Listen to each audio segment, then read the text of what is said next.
On This Week in Enterprise Tech, everyone's getting hacked, and we get your big data with some Splunk. Twice on the set. Netcasts you love. From people you trust. This is Twit. Bandwidth for This Week in Enterprise Tech is provided by CacheFly at CacheFly.com. This is Twice. This Week in Enterprise Tech, episode 75, recorded January 13th, 2014. Splunk goes your big data. This Week in Enterprise Tech is brought to you by RingCentral. We do everything in the cloud. That's why I love my cloud-based phone system by RingCentral. Zero startup costs, and RingCentral is $20 per month per user. Try it now with a 30-day risk-free trial and buy one desk phone and get a second phone free, up to 20 phones. Call 800-543-9980 or visit ringcentral.com and use our promo code TWIT.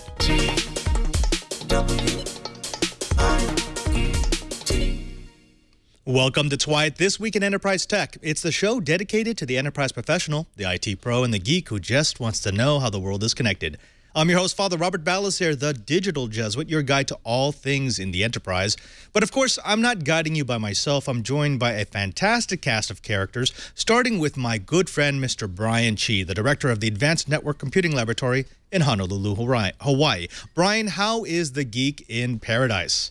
Oh, the Geek in Paradise is having a lot of fun because tomorrow I get to meet with a whole bunch of researchers, and we're going to put together a grant to possibly get some new undersea cables heading both east and west. Ought to be awesome. Now, I remember you were working on an undersea cable project when I was there. This is different. This is not just taking someone else's cables. This is laying brand new fiber. Not only laying brand new fiber, but also a new brand spanking new cable landing station on the other side of the island so that we can have multiple entrance points just in case some idiot drags his anchor. Dragging his anchor, that could be the show title. Now, let me tell you who isn't dragging his anchor. He's back after a long hiatus. He is our version of Jiminy Cricket, Mr. Oliver Rist. Oliver, great to have you back. We missed you. How have you been? Well, let's see. Oh. Not that great. What did you do? Well, it turns out riding a motorcycle where there might be black ice, it's not the best idea. So, yeah, broken ribs and a broken finger later, I'm housebound. Wait. How are you even talking to us? Broken ribs are crazy painful. Well, it was 3 weeks ago, so now they're only agonizing as opposed to debilitating. Well, I'm sure this will only add to the edge that we love so much. Let's take that edge and go straight into the Enterprise Byte. This first one is gonna, well, sound familiar even though it's really a new player. We have information that Neiman Marcus has finally confirmed that, yes, they did have a data breach. Now, you may remember just a few weeks ago, we heard all about the Target breach. That's right, the Thanksgiving snafu, where for more than 2 weeks, Target cards through their retail store were compromised. People were getting their information stolen, their private data, and even, yes, their credit card numbers themselves. Now, Neiman Marcus has come clean, and they're really confusing. They said, yes, they know they've been breached. They know that customer information has been compromised, but they're not really sure how much. They don't know when the breach started. They don't know how long it's run. They don't even know if it's done. They're not sure. They haven't been able to go through their system and confirm that they found all the different places that have been leaking information out into the wild. Now, they first started looking at a possible breach back in mid-December, which is getting people really, really worried because this seems to be the old way of dealing with a breach, which is a large company wanting to do some damage control doesn't tell people that their information may have been compromised until it's already too late. The financial industry was awash with reports of an increase, a strange increase in fraudulent charges, not from their online stores, but from their retail stores, Neiman Marcus brick and mortar. It's also accompanied by an indication that none of the online customers have been affected at all. Now, Chibert, I want to throw this over to you because we're seeing this more and more and more, where people had been worried about cybersecurity. They had been worried about sharing their financial information online. We're now seeing the big breaches, the major breaches, not taking place online, but with brick and mortar companies. Why is this happening? You know, I don't know. There shouldn't have been any changes. The PCI regulations haven't changed. The security techniques really haven't changed. All I can think of is that some CFO or some bean counter decided to get really, really cheap and started mixing general purpose traffic in with the credit card validation. Lots of stores used to physically air gap credit card and register data from general purpose data just because. Now, there's been a lot of pushes at different financial institutions to combine it, say, oh, VLANs are just good enough. That's all fine, good. And no, it's not. So all I can think of is that we're starting to see the results of CFOs having way too much control over the network without knowing the consequences. Oliver, let me throw this over to you. I think you could give us an interesting perspective on this. When we were building financial transaction systems a couple of decades ago, there was always that mindset of, look, air gap it. Make sure that no exterior system can contact it. Make sure that you control exactly where that data is going to go. What is it that has allowed us to start thinking, well, no, it's okay for us to network our financial transaction systems. It's okay for us to put the servers that actually hold confidential user information online. Why are these systems anywhere near the internet? Convenience. I mean, people always want to do something that's easier, regardless of whether it's safe or not. Safe comes way at the end, right? I mean, you see people out there doing banking on their iPads in a coffee shop. Why? Because it's easier. Do they care that iOS has probably never really been tested against anything from the outside? No, they're just going to do it until something blows up. So I'm sure that the companies have huge compliance regs that they have to adhere to, but there's going to be some guy who looks a lot like Brian, who is an admin in the back, and he's doing something for his own convenience sake that somebody else on the outside found, and now they're going to go steal stuff in meat space rather than cyberspace because it's probably safer. All right, which is strange. I think we're seeing this trend where the hackers out there, the ones who really want to penetrate a network, are realizing that online systems, for the most part, have been hardened. Even if you can breach them, it's difficult to get the matching sets of information that allow you to actually do something with the private information that's been taken. Retail stores, not so much. Now, Chibert, I want to go back to something that you mentioned. You mentioned the PCI, which is the PCI DSS, which stands for the, the Payment Card Industry Data Security Standard, which is just a set of parameters that determine whether or not you meet the credit card standards for security. Now, Jason's going to bring up a little bit of a graphic here that talks a little bit about what makes up the PCI DSS. It's based on 4 different control objectives. The first, which is to build and maintain a secure network. The second, which is to protect cardholder data. The third, which is to maintain a vulnerability management program. And the fourth, which is to implement strong access control measures. Now, these control objectives are supposed to be matched up with PCI DSS requirements, and supposedly, if you follow these measures, these guidelines, your system should be secure. Now, Chibert, I want to throw this over to you because I think you may have some experience with this. There's a lot of talk in the industry right now that the PCI DSS standards are a scam, that even if you meet them 100%, it doesn't mean your network is secure. Others are complaining that those standards were really only created vaguely so that the credit card companies can fine you anytime you don't measure up to the PCI DSS. In fact, that's a big source of income for these financial institutions. What is it about PCI DSS that's inherently insecure or unstable? Well, PCI DSS, if you read the real text, not just someone's summary, it was written by bean counters. There isn't any mention at all about any kind of technology, not even in very broad strokes. Realistically, if you just shut down a whole bunch of ports and rely on an external PCI audit tool where you just scans your network, even a El Cheapo router can meet PCI regs. Now, the realistic view of the world is the regulations are so weak that you can have, even guest wireless on your PCI compliant network as long as it's got a strong password on it. But that strong password could be pasted up on the wall in the lunchroom. So wait. Still meet PCI compliance. Let me get this straight. I could have a supposedly PCI DSS compliant network and just have that random access point that allows me to access the network as long as I put what they might consider a strong password. That is correct. That's nuts. Realistically, it's kind of like when Starbucks first came out. You know, it was very, very vague. Starbucks does not mandate any kind of technology, nor should it. But PCI does have some, technology components in it, and it needs to be closed down. There needs to be something more reasonable about it. Personally, I think the PCI folks need to start taking a few pages from the classified data networks as spelled out by the NISPOM Chapter 8. All right.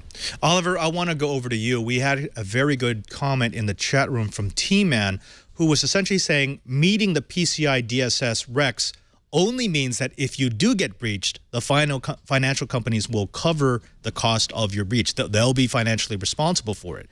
That sounds like a completely backward way to do it, right? Because essentially all the companies are enticed to do is to cover their asses. As long as I do these things, even if I know my network is not really secure, it's fine because I don't have to worry about the financial losses.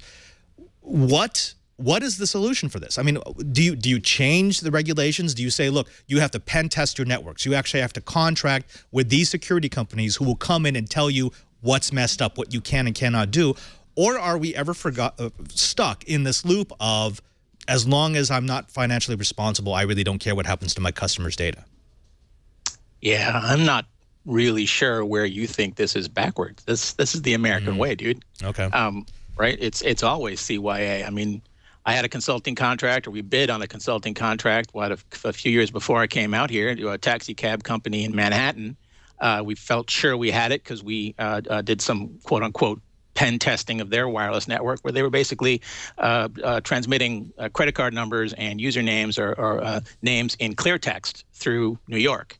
And we figured, hey, we pointed out to them, and obviously they're definitely gonna hire us, right? I mean, there's no way that they could say no. So of course they did say no.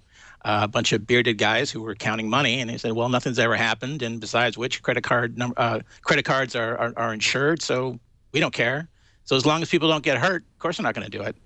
Actually, I really like that. That's Chibert. Let me throw that back over to you, because you said, look, the reason why this is happening is because PCI DSS was made by a bunch of bean counters. Oliver counters with, look, that's how it's going to be. The bean counters are the one who are controlling the purse strings. They're the ones who are making the contracts. You may come up with a better engineered solution, but unless you've got the execs backing your play, no one's going to implement it. I mean, that's kind of the way of the world, right? Oh, yeah. And just look at Europe versus America, or actually anywhere else in the world versus America. Chip and pin is actually a pretty good system. You know, it's something you have and something you know. So it's a multi-factor authentication. But it's not in the US. American Express tried chip and pin, but nobody wanted to do it. They didn't see a financial reason to adopt a more secure multi-factor authentication for credit card transactions, because our system's better. It works. I don't have to spend all that extra money. And it really does come down to money. Until we get that prediction, remember we made those predictions about this massive data spill and so forth, that's what's going to be needed before the credit card companies finally, get their head out of the sand and do something like chip and pin. The technology's there, they're just not willing to adopt it. That is kind of weird that we just had that prediction show, and just a few days later, the thing that we thought would happen within 6 months seems to already happen. I mean, between Target and Neiman Marcus, and it really sounds as if the security researchers are saying, this is not the end. This was a pattern. We've got a group of people, of penetration network hackers, who were using a common vulnerability across a lot of brick-and-mortar stores. We're probably going to see more than Neiman Marcus and Target come up in the next couple of months and say, yeah, we lost a lot of customer data. But in just a couple of days after that prediction show, it's already happened. We've already seen a wholesale loss of customer information. Now, Oliver, let me throw the last word over to you, because, again, you're our Jiminy Cricket. It is all about the money. We know that. And it is all about liability. It is all about cover your ass. But Do you see a scenario in which something like chip and pin, with something like more robust encryption, something like air-gapped networks would become the more economical thing to do rather than to constantly admit to these breaches in your network security? Is needless markup going to spend money on a security system? No, not unless they get hurt. I mean, I just said it, right? If they get hurt, whether by lawsuit, whether by legislation, whatever, yes. Without that, no. I don't see any reason why they would. Wow. Guys, I got to say, you know, this has been a really negative story. I could use an enterprise byte to cheer us up, so let's move on to the next one. And that is, oh, that's right, small satellite dishes are ripe for hacking. This should cheer us right up. We've got a report that are talking about VSATs. That's very small aperture terminals. You've probably seen them in the movies. You know, anytime you've got someone who has something that looks like a notebook and it flips up and they get a connection to a satellite. Well, that's a VSAT. The way that they work is you have an antenna that is pointed right over the horizon, at a satellite right over the horizon. Worldwide, there are more than 2.9 million VSATs in use. About 2/3 of them are in use in the United States. They're used on very remote locations, either remote branches or, say, oil rigs or exploratory rigs or teams that are just out in the boonies. Now, VSATs work by sending data to a satellite on the horizon, and they can be as small as a laptop or as big as one of those big dishes that you see on the top of, say, gas stations. A company called IntelliCrawler found that many of these terminals had default passwords that were accessible over the internet. In other words, they were able to narrow their scanning range to an IP range they thought a lot of these VSATs would sit in, and then they started hammering them with the default usernames and passwords, and they found that over half of them responded by giving them root access. Obviously, not a good thing. Chibert, I want to throw this over to you. This sounds horrible, especially when you consider what those remote terminals are connected to. If they are connected to those exploratory wells, if they are connected to those SCADA systems out in the boonies, this is actually a huge vulnerability, is it not? Well, it's even worse than that. If you look on the top of just about any Chevron station anywhere in the United States especially, you're going to see a VSAT antenna. Now, most people don't, you know, they think, okay, this is not a big deal because it's VSAT. The equipment's relatively expensive. It's hard to spoof it, and you have to be in line with the antenna. So not so bad. However, keep in mind, these connections are expensive enough that Norm Abramson, Dr. AlohaNet, and I were working on a startup to do basically proxy caching for VSAT antennas. And in those days, still valid today, even a 1 or 2% speed gain was big money. So we actually did okay, but unfortunately the startup didn't start up. Anyway, VSATs are vulnerable because they're cheap, they're easy. In a lot of cases, especially in places that are insanely expensive, San Francisco, Los Angeles, Manhattan, VSATs are small enough you can actually aim them between buildings and get satellite access. And when you do a giant contract like what Chevron has done, they just start using that instead of landlines. So yeah, VSATs before, they're kind of like, you know, your cable modem. They're not that much different except they're using RF. It's just too easy to drop and go. In fact, a lot of the VSAT systems replacements get shipped to the gas station, and the gas station owner has to go and truck it up and put it up on top of the roof. That's how commoditized VSATs have become. Right. It's just a dumb terminal that you plug in and it goes. Now, an interesting part of this story is that the login pages for a lot of these VSATs were crawled and therefore were made available on certain search engines like Google and Bing. It reminds me of a vulnerability in some access network cameras a while back where these crawlers would find the login page, and it would also include the version, the version of the firmware. And people who knew a version of firmware that would be vulnerable were just looking. They were using a Boolean search to find just the cameras that you could get into.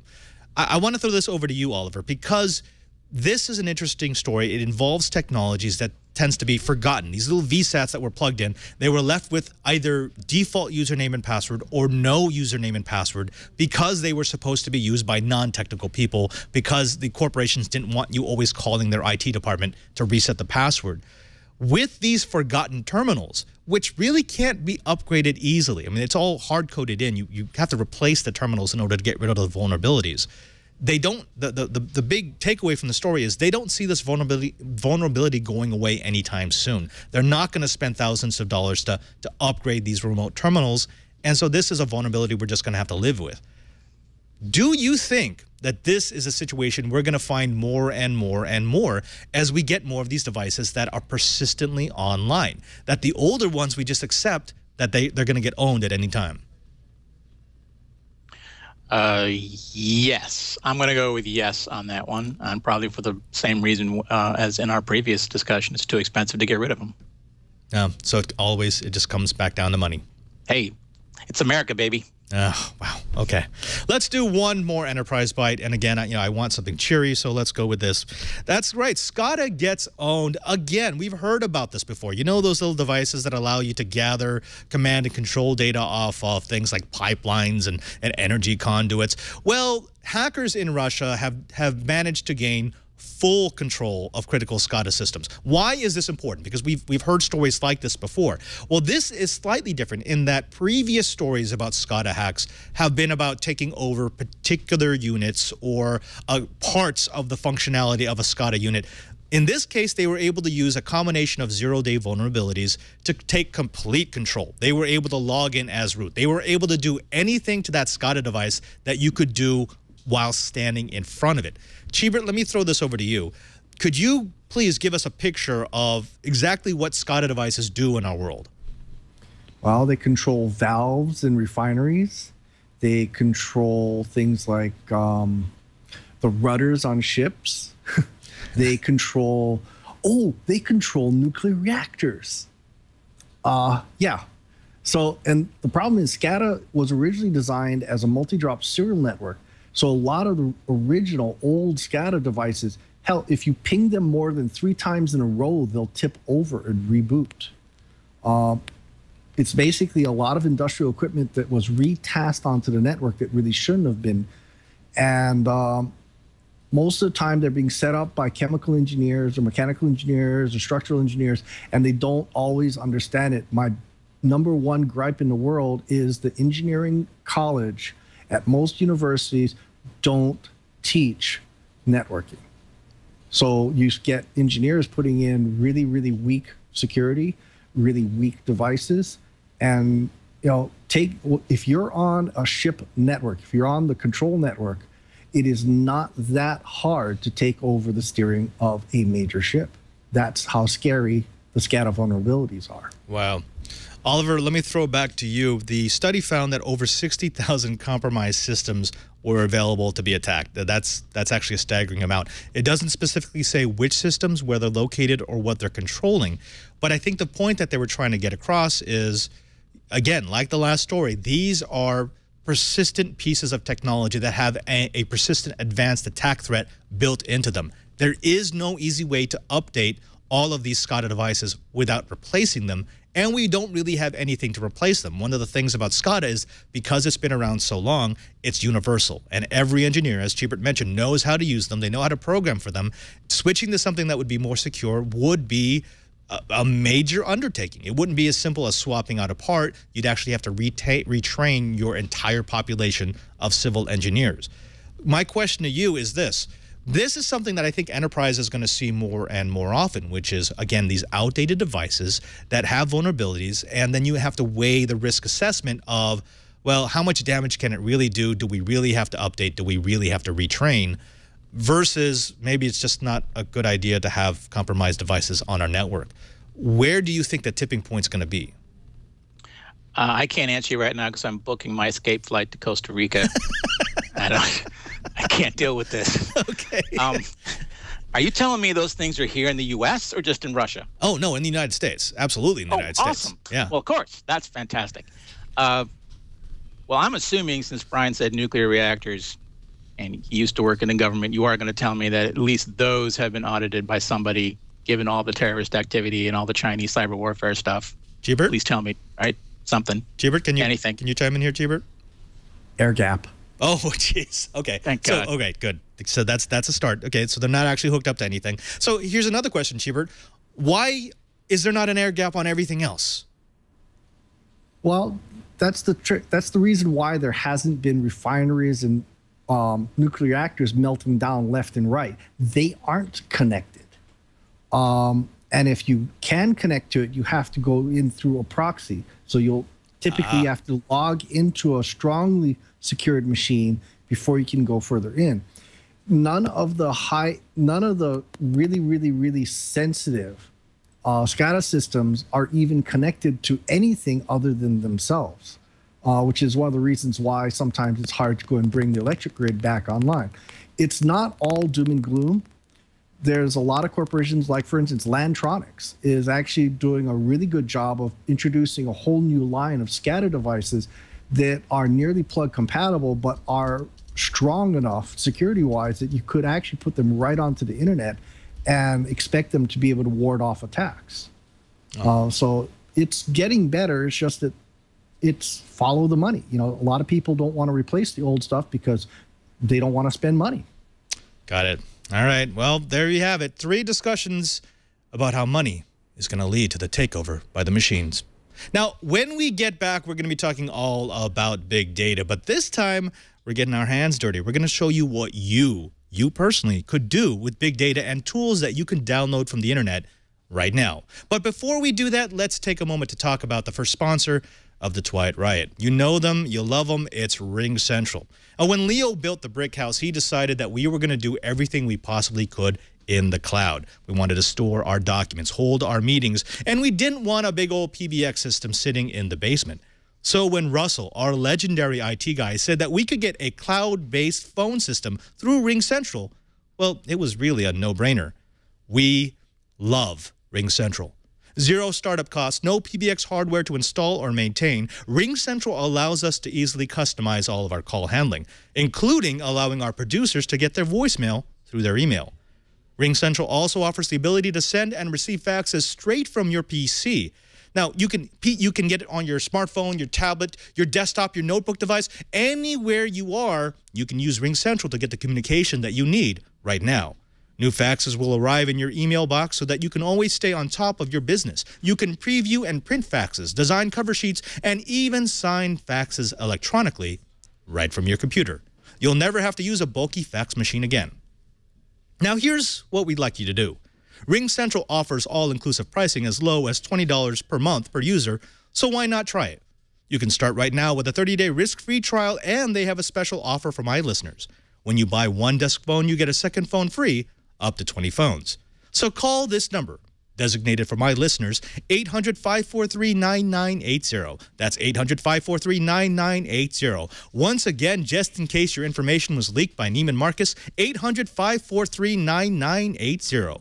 Or you can go to ringcentral.com and use our promo code TWIT. That's ringcentral.com, promo code TWIT. And we thank RingCentral for their support of This Week in Enterprise Tech. Let's get on to the big business. We've brought a friend of the show, actually a man who I've worked with for many and many years, Mr. Michael Wild, who I'm going to let you give your title. What is your title at Splunk? You said I was a man, so that's good. Oh, that's yes. Yes, we start with that. I have this cute, yeah, see, look at that right there. Chief of Awesome. That is quite, and by the way, folks, that's not something he made up. That's actually on his business cards. now, Michael, let's start with this. What is Splunk? What do you guys do? Okay, well, Splunk, we're a software company. We make software and help customers use it. We have a few products. One of them is named after the company. It's called Splunk. And the cool thing is it's downloadable. You can check it out. But for the most part of 7.5, 8 years, we've been focused on building a platform to give people, real-time and historical operational intelligence of machine data, right? Machine data are all those little bits of data that are generated from the machines, who you guys were talking about are going to take over the world, from Neiman Marcus. Everything that you do, whether it's turning up your thermostat or logging into a nuclear reactor or just buying something on a website is tracked and logged somewhere. So customers use it to solve problems and, see how their business is doing and really get some really interesting information that I have some cool examples of. And it's really machine data is one of the most pervasive sort of sets of big data that's out there. Right. So right. Now, I remember the first time that Chibert and I met you, it was at Interop, and you had brought Splunk to play in the Interop net. And the way that it was explained to us was, well, you know all those logs? You know those logs that you record and then you never look at again? What if we could give you a tool that will take all those logs, all those disparate pieces of information from all the different devices you've got sitting on your network, and put them together and give you some sort of relational database that you could drill through to find events and correlations? It was actually a very exciting product, because you really, I mean, it really was, Splunk was the first one that went that deep into taking all that information and giving you something understandable. Yeah, it's still a very popular use of the product today, that, you know, when you got to get deep down inside of the data, or in a dark data center where things are broke, that's where the kind of name Splunk or splunking comes from, is it's an extremely good tool for that. But what we've tried to do over the past number of years is provide, you know, we're a multi-product company, so we've provided solutions for security professionals that have to deal with you know, attacks and vulnerabilities and PCI and all of that, and also provide user interfaces and technology for more people to do more things other than just, you know, the nerd sitting in the data center like myself. Whereas, you know, perhaps a marketing person or somebody on the business side can now, especially with a recent version of our product, actually do things themselves, which is really kind of cool. So yeah. We're pretty stoked. We've in the past 7-8 years, we've gained about 6,400 customers. So there's a good chance that most of the people around here might have downloaded or used the product, or might be a customer. Right. Now let's go around the horn. I want to do this really quickly, because I know anytime we talk about big data, there's going to be a little collective rolling of the eyes, because we've talked about it a lot. And, you know, we have a story here from Forbes that talks about how big data in 2013 was one of these things that everyone wanted to talk about, but no one was really sure what it meant. It was kind of vaporware. We saw the promise, but no one really knew how to turn that into something that was commoditizable. Chibert, let me go to you. When you hear big data, what do you think it is? What do you associate it with? Well, if I'm wearing my scientist hat, I'm thinking about time series data, hydrophone, seismic, and so forth. If I'm wearing my IT hat, I'm thinking about the insane number of syslog entries that you have to sift through. And my favorite use for Splunk is being able to find correlations. You know, if a event happened, I have a tech support call saying 10 o'clock last night, my VoIP calls really stank. Splunk will allow me to go and index all those events and line them up so that I can go and look at the time frame and see what else happened at 10 o'clock that last night. Big data is all about being able to use it. And if you can't use it with, you know, if you don't have a tool to use it, just why bother? Why bother? Oliver, let me throw it over to you, because you got a non-system administrator view of this. You've heard about big data. You've been covering big data. What do you associate with big data the most? Well, as of checking out Splunk's website, I'm associating the word hunk with it. Really? Okay. Seriously? Seriously, dude? Hunk? That one hurt. It's not the cutest product name ever. Come on. No, it kind of is. It sticks with you. Yeah. You guys must have advertising at Thunder Down Under or something in Vegas, man. For those who don't know what the hell it's that funny is. You should mention that. If you've met the Splunk crew, they are that kind of those kind of guys. They're a little bit on the crazy side. Yeah. Okay. What do I associate with big data? Working with Microsoft, I associate it with massive amounts of marketing hype and an insane attempt or an insane expectation that this is going to deliver huge amounts of revenue, even though when we look at, you know, customers, it's all a potential. It was only a potential all last year. Even enterprise, you know, 500 customers, are all talking about it. They think it's going to happen, but it isn't here yet. They're sticking with their normal data warehouses. And this giant spike in data is expected, but so far it's like a unicorn. So, Oliver, you never failed to deliver. Thank you. That's what I was hoping you would say. Michael, let me throw it over to you, because that's what you're fighting against, especially with our crowd, with our audience, because they've heard about the promise of big data, but it's just that. It's like, yes, okay, we've heard big data is going to change the world. How exactly is it going to change the world? Question to you would be, how do you see big data? When you think of not just Splunk products, but any product that uses a big data set, how do you differentiate it from all the hype?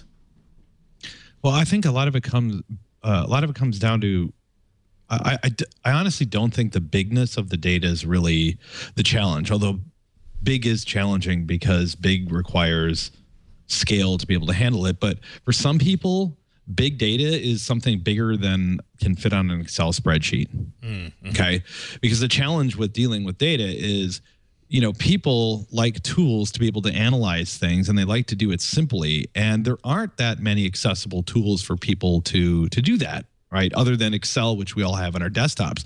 So sometimes it's just something bigger than you can handle in Excel is big data, or it could be, you know, weblogs. Weblogs are commonly associated, even with the largest Hadoop deployments, as what's in the big data. But, you know, we've been at this for a while, and we're seeing people index really interesting things. Like, so for security purposes, right? Mobile phone providers that produce apps, they might, for example, their phones might log in and check for updates all day, right? Those updates are going to generate authentication requests. You get millions and hundreds of millions of users times authentication requests, and that data gets pretty darn big, and it gets difficult to use and deal with. So the folks that we talk to, the data just kind of grows over time, and it might not be 8,000 terabytes today, but just the fact that they have to go back, maybe Neiman Marcus has to go back through X years worth of log data or X years worth, that itself could be quite a task, and you could think of that as pretty darn big. All right. Now I'm going to give you the opportunity here, because I know you can do it, because I've seen you do it, to take this ephemeral big data buzzword cloud thingy and bring it down to earth. You've got a couple of examples of big data usage within your product. What do you want to start with? Okay, so I'll tell you a really cool story first, which I think most people can actually relate to. There's a customer of ours, of Splunk's, in Japan. They manage something like on the order of a few thousand office buildings. They take the machine data coming off of every time you swipe in to get into a suite. Let's say you rent an office suite, you're, you know, Twit Asia, and you every time you swipe in that suite, and every single time anyone goes up and down the elevators. So think about if you were the you know, omnipresent one, what would you be watching? You'd be watching human behavior, right? Who's entering what suite at what time and who's going up and down. They actually use this as an economic indicator to see whether people are going to renew their leases.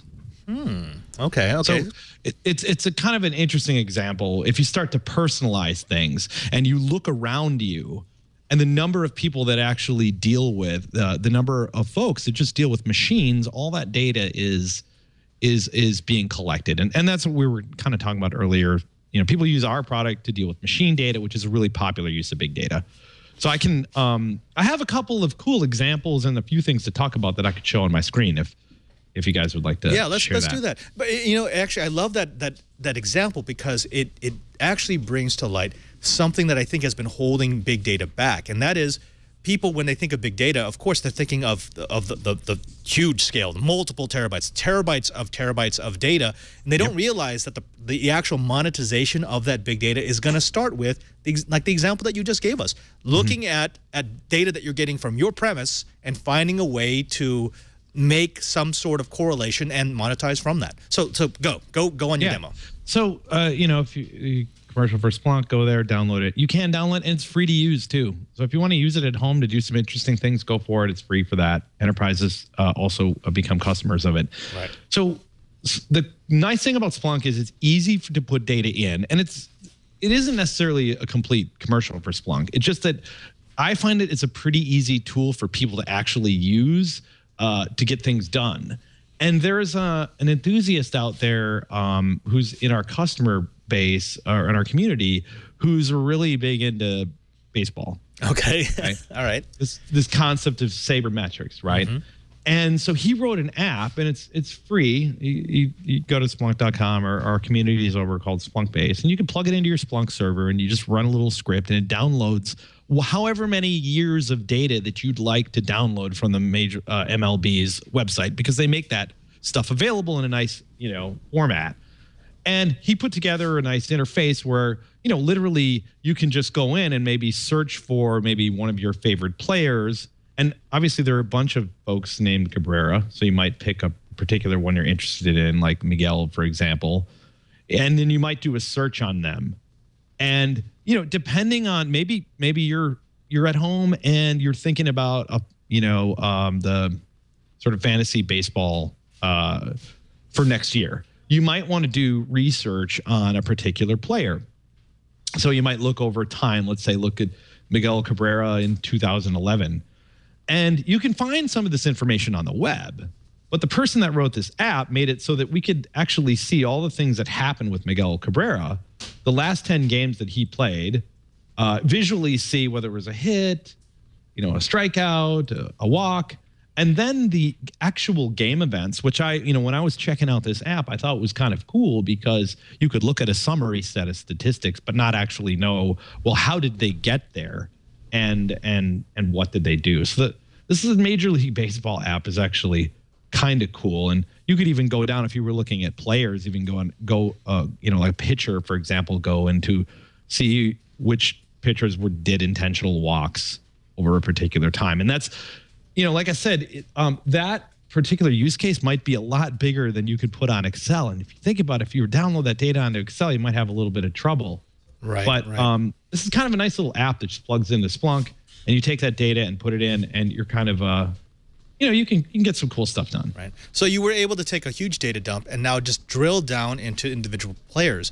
Now, well, I know with the Splunk tool, one of the things that we can actually do is we can start to make correlations. We could start comparing players, or we could start looking at players versus, say, what their fantasy baseball cost would be. I could see someone using a Splunk tool and like the last 10 years of MLB data, which is freely available, to honestly create a sabermetric system inside their computer, and that would be it. That could run their entire fantasy draft as long as they ask for the right relations.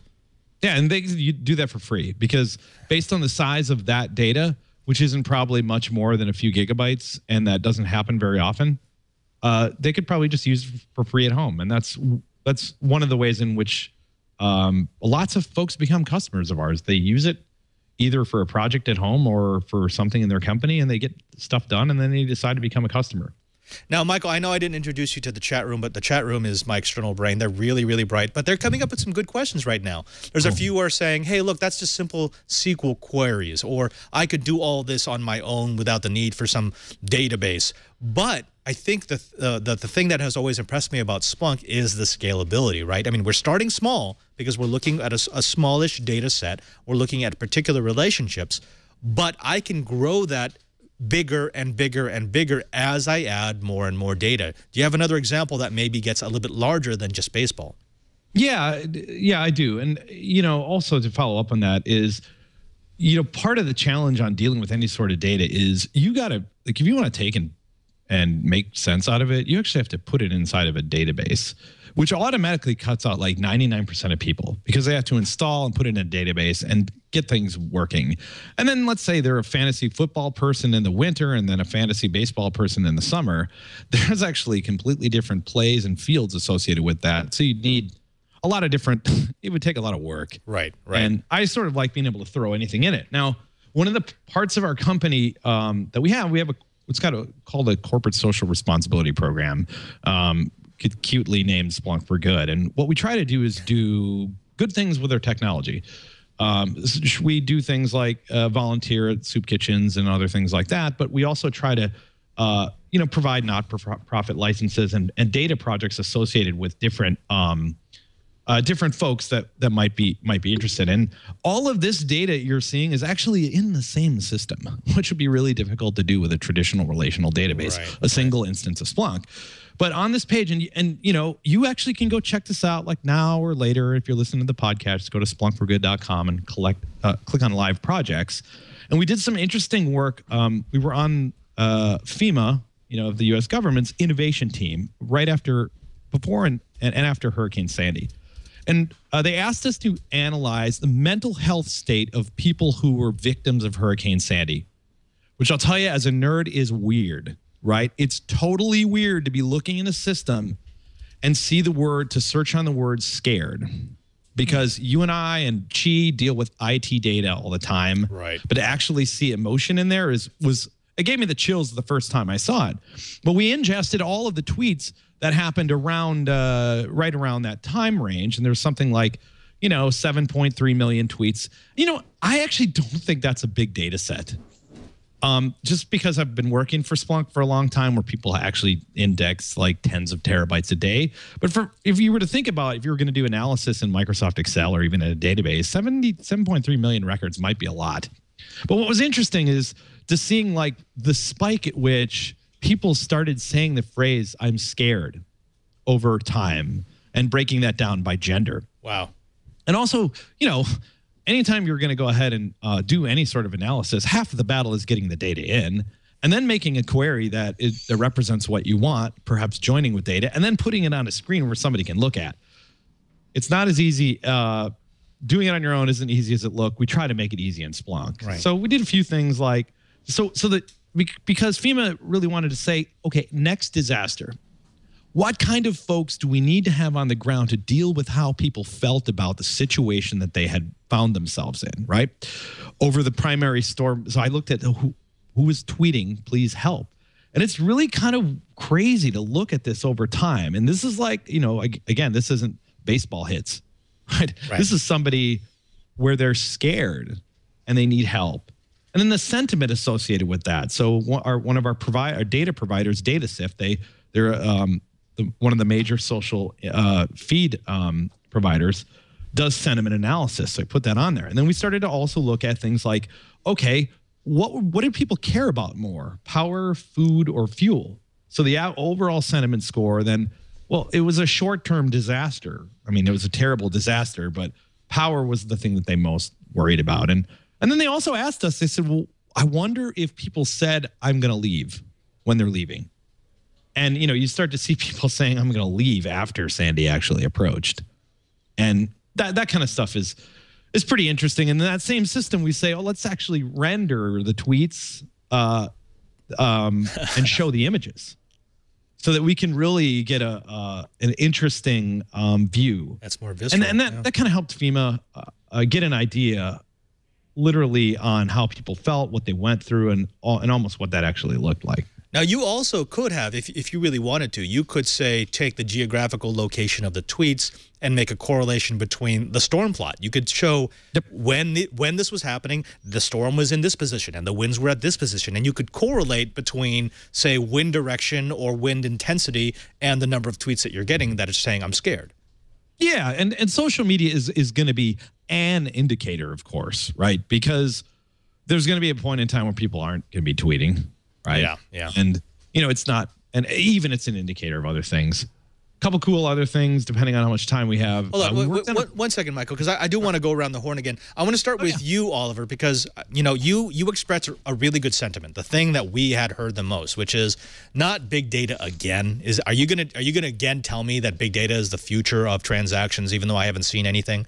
Seeing this, which I think this demonstration actually brings it closer to a tool that I could see myself using.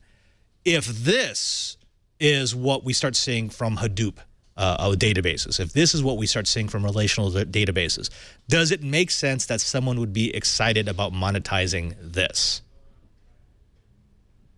Well, to go back to your question, A, I'm not sure how you would use this, and B, you bring up money. Anyone's going to be excited about making money on anything. So I'm not sure how that applies to Hadoop as opposed to other things. Right. Okay. All right. Well, let me rephrase it then.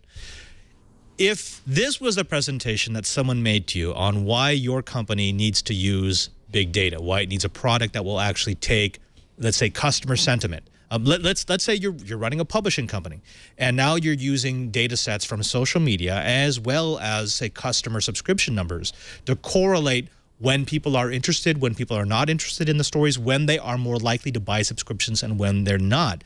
Does that suddenly make this big data term less vaporware and more, okay, yeah, that's a good way to do business? Yes, although if I'm a publishing company, I'm too broke to do this. But okay, if I'm in a different, if I'm in a different organization and I get a presentation like that, then Yes. However, I mean, put yourself in a publisher's chair right now based on the presentation you just made. That sounds useful, but do I know it is or don't I? It's a test, right? I'd have to go out and proof it out. It's a very difficult thing to proof out unless you have a large data set. So it's kind of a chicken and egg thing, right? I think it's like anything else. I think it's going to wind up being a use case kind of a thing. Other people's success stories will spur this on. But I think maybe part of the reason we've been seeing slow adoption is, A, it's a ton of work to actually integrate multiple data warehouses into something that looks like a big data repository, slap something like Hadoop on top of it, and make that work. So do I think it's inevitable? Yes. Do I know how soon it's inevitable? No. Got it.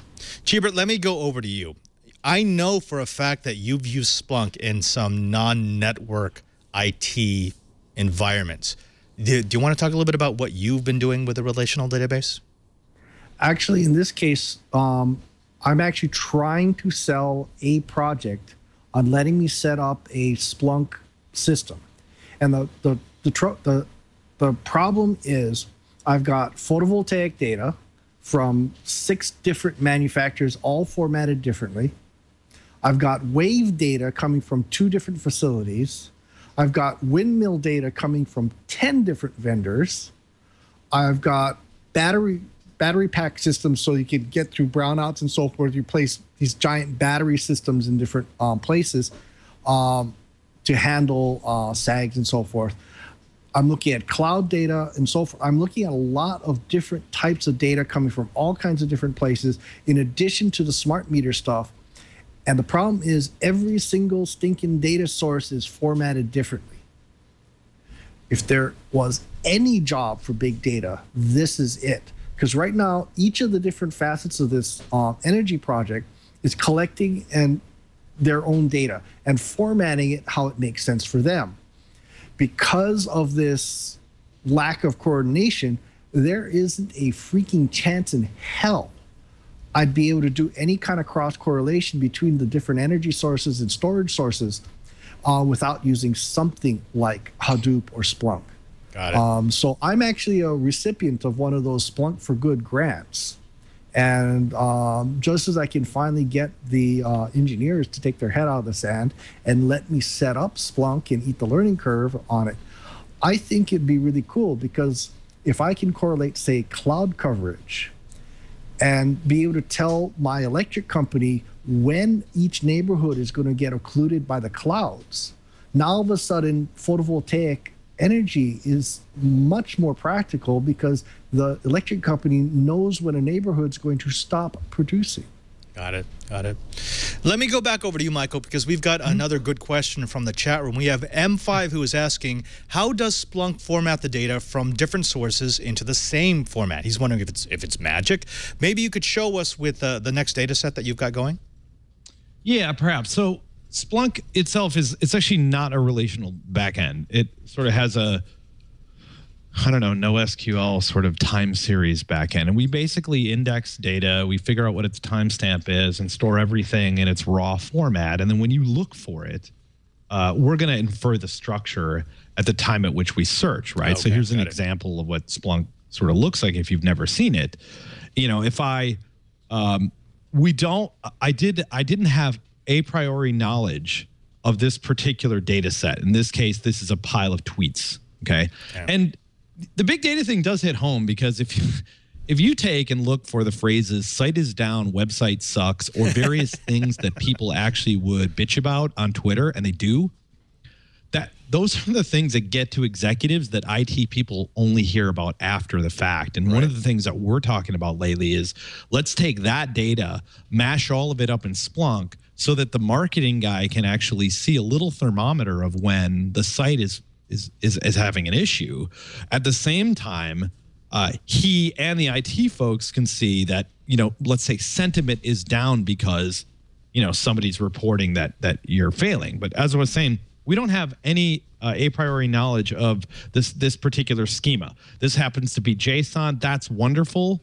Splunk actually extracts the fields at the time at which you retrieve it. Okay, so this is sort of like the utilitarian interface where you can type anything from the a star and look in a time range. And that time range could be the last 30 days. It could be real time and all of that. And I have a bunch of different data sources in here, things from Twitter coming in the syslog from my house routers. So you couldn't actually design a database schema that matched all these kind of formats. So we tried to put some intelligence around when you request it, then we'll actually infer the structure. But there's a good part of our community that uses Splunk like this. And there's also another good part of our community as a result of Splunk 6.0 that uses Splunk like this. So we have a brand new part of our product called Pivot, where you don't actually have to interact with the search language at all. You literally can pick columns, pick rows, split by different things, and generate the visualizations that you want. Because what I found over the 8 years I worked at Splunk is what people do with data is they alert on it when it reaches a critical state. They make dashboards so they can look at things and alert themselves of it, and then they need the ability to kind of drill down and find things out. And hopefully that answers a question for the person in the chat room. But one of the best things that I encourage is people to check it out. Right. So right. We had the folks at another cool thing. If you were a Ford car owner, some of the newer models have this data standard in it called OpenXC. And Ford let us use 2 cars earlier this year, the 2013 Escape and the 2014 Focus, electric powered and gas powered. And then they put this little, device in it. And we had a wireless connection, Bluetooth connection to it. There was somebody sitting in the back and a copy of Splunk, and they were indexing it. And it was kind of interesting to watch how people actually drove through San Francisco. How fast that they drove, and I don't think maybe you want to go ahead and put a speed trap in a certain area, but like 53 miles an hour through San Francisco, which is, they're driving these things like go-karts. It sounds to me as if that would be a key to any sort of tool that makes big data understandable, which is it could take these disparate data sets, not all of which are in a nice, neat format, and turn it into something intelligible. Yeah, you're absolutely right. I mean, the data format from Ford was designed by Ford. Right. The data format for Twitter was designed by Twitter. The data format for SSH logins was designed and hasn't been updated by the person who created SSH. Right? I swear one of these days I'm going to try to make a commit to SSH to actually have them log it in a format that anybody can recognize, right? So that the engineers of the world don't have to do regex. But and then if you want to follow the money, so this, I swear to God, this you got to check out. It's on Splunk for Good. There's this little explorer for the Federal Election Commission campaign data. No. So we index this, right?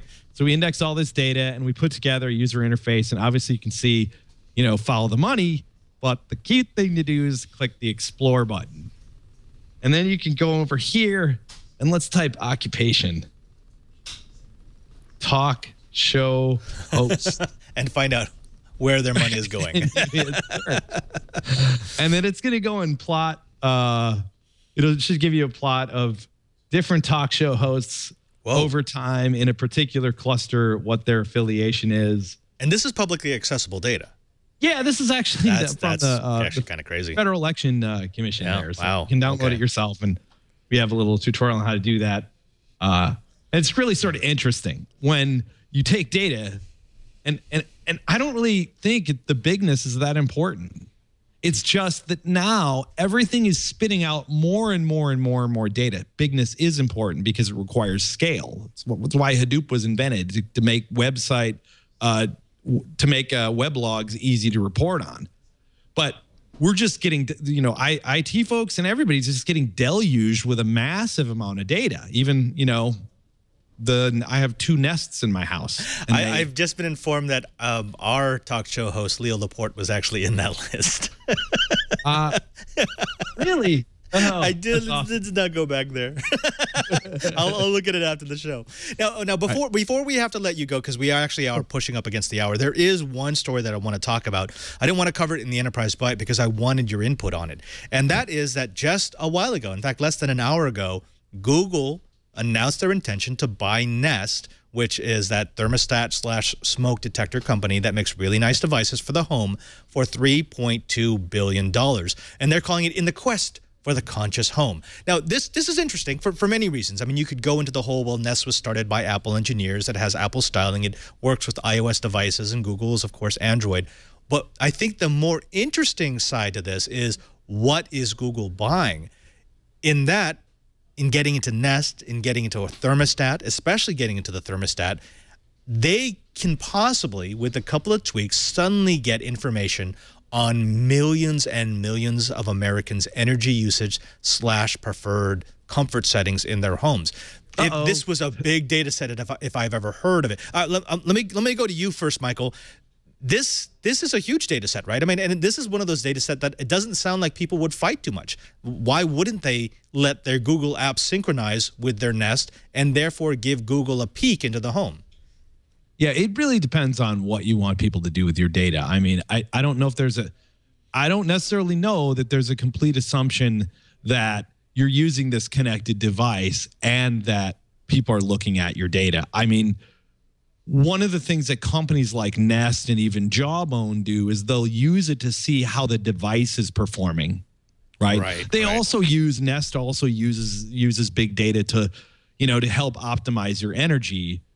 But it's going to be really interesting as more of this consolidation happens with machine data providers and all of this stuff that's been going on with privacy, whether the public is going to be so cool. Me, I swear I want Amex to have access to my TripIt and Facebook accounts. Yeah, right? Because you know why?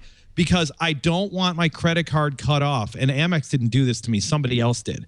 I don't want my credit card cut off when I'm on vacation in Orlando trying to refill my rental car. I'm already signaling on social. And I think that's the do good types of things. If I give you my data, do good stuff with it. I love that. Okay, Michael, I want to give that over to Cheebert. Cheebert, and this is also from M5 in the chat room. He says, well, now you can know when users are not at home. But, not being funny, that could actually be a feature that Google could offer. Say, look, we're already scanning your emails. We already know when you're making your trips because that's all in our Google search queries.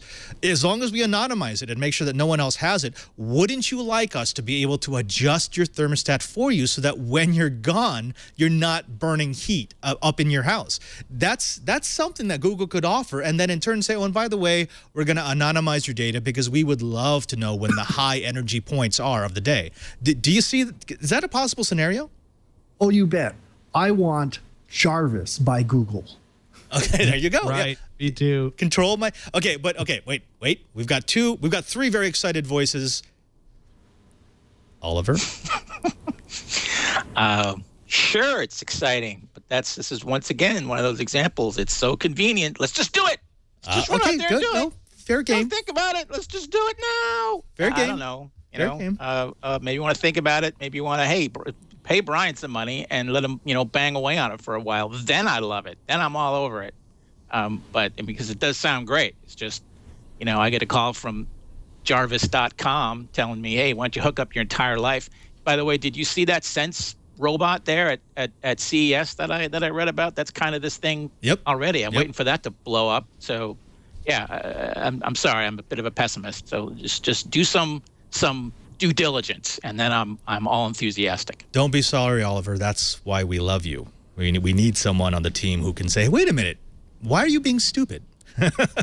Gentlemen, I'm sorry. We actually have gone over our hour. I'm going to have to call it. This is a fascinating discussion. We're going to have you back. But first, I want to thank all the panelists for making this just a lot of fun. Cheebert, let's start with you. What do you need the Twilight Right to know about? I know you've got an interesting event coming up in March. Maybe you want to mention that? Yes, indeed. March 15th at Iolani High School here in Honolulu, we are going to run the first Honolulu Mini Maker Fair. So I'm actually trying to convince Padre and Snubs to come down and do a special. Please. Leo, can we go to Hawaii? We need a producer too. All right, Oliver, over to you. And again, I'm sorry it's been so long between shows. I'm not going to let that happen again. I know the Twilight Right loves you. We're going to have you back. But tell us, what are you doing other than healing from laying down your motorcycle? Well, I'm apparently running the Mini Makers Fair in Hawaii in a couple of months, so I'm probably going to be there. Other than that, I've started a new writing project at InfoWorld. I've actually already started. I just can't talk about it yet. So, be on the lookout. I got it. Okay, we'll keep you on the feeds. And Michael Wild, I wanted you on the show back when we were in the single-digit episodes, just because I've known what Splunk can do, and you're a really, really good guy. You're eloquent. You know your product. You know your technology. Tell us, what should the Twiat Right know about? Where can they find you? Where can they find the tool? Anything. Give 60 seconds to tell us what you want to tell us. Oh, yeah. Just go to Splunk.com. Check it out. You can find me by just Googling Splunk Ninja. It's easy to find. And then about 7.5 months ago, I started practicing yoga. And I'll tell you, I'm up to 6 days a week now. For security guys and IT people, it is awesome because our brains never stop. Like, seriously, we're solving problems the minute we go to wake up in the morning, the minute we go to bed. We're sitting, eating, we're thinking about X. Yoga has allowed me to become extremely healthy, but it's given me 1 hour a day where all the thoughts are blocked out and I can give it to myself. And I swear it is pretty awesome. There's a good chance later on this year at Splunk User Conference in Las Vegas that I'm going to be teaching yoga there. So if you're a customer, come out. I got to show up for that. And namaste with me. Namaste. Namaste. Yeah. Well, that's it. You've reached the end of our hour of the best dang enterprise podcast, the best enterprise podcast in the universe, according to 12 out of 13 Cardinals. Now, this podcast doesn't just happen. It happens because of you, because of our listeners, because of our loyal watchers, because you guys download This Week in Enterprise Tech week after week after week. So, of course, we want to make it easy for you to do that. What I'd like you to do is to go over to our show page at twit.tv/Twiat. There you'll be able to find a drop-down menu that will give you all the options for having every episode downloaded automatically into your device of choice. Do you want the audio version for your drive home? Sure. Do you want the video version on your iPhone? Of course. Do you want the high-resolution video file for your iPad? Well, it's just a click away. And as long as you're doing that, why not subscribe to our YouTube page at youtube.com/Twiat, where we will be doing some special events in the near future. You're going to need to be subscribed if you want to participate. Also, you can follow me on Twitter at PadreSJ. That's twitter.com/PadreSJ. There you'll be able to find out what I'm doing, even when I'm not doing Twiat. You'll be able to suggest topics for future shows and even guests. It's a fun way to keep up with the Digital Jesuit. Also, did you know that we do this show live? That's right, live every week, Mondays at 2:30 p.m. Pacific time. I almost forgot that we had moved to a new time. You can find us here at live.twit.tv. And as long as you're watching us live, why not jump into our live chat room at irc.twit.tv. There you'll find some of the brightest engineers, some of the funniest trolls, and just some truly wonderful Twit Army members. Now, if I remember correctly, this show also involves a TD who does his own show that is somewhat about Android. Jason, do you know anything about that? Insert shtick here about Android show that Jason does, and it's called All About Android, and it's still, even with all the schedule changes, still on Tuesday nights at 5 p.m. Pacific. That's right. We didn't change. We're still there. Unlike some shows on the network. Now you know it. Now you know. All About Android is the core of the show, and everything else revolves around the network revolves around All About Android. Didn't you already know this? I know. Now I remember. Thanks to everyone who made this show possible, especially Carson, my super producer, to Jason the TD, and to all of you for stopping by. I'm Father Robert Ballasare, just reminding you, if you want to know what's going on in the Enterprise, just keep Twiat.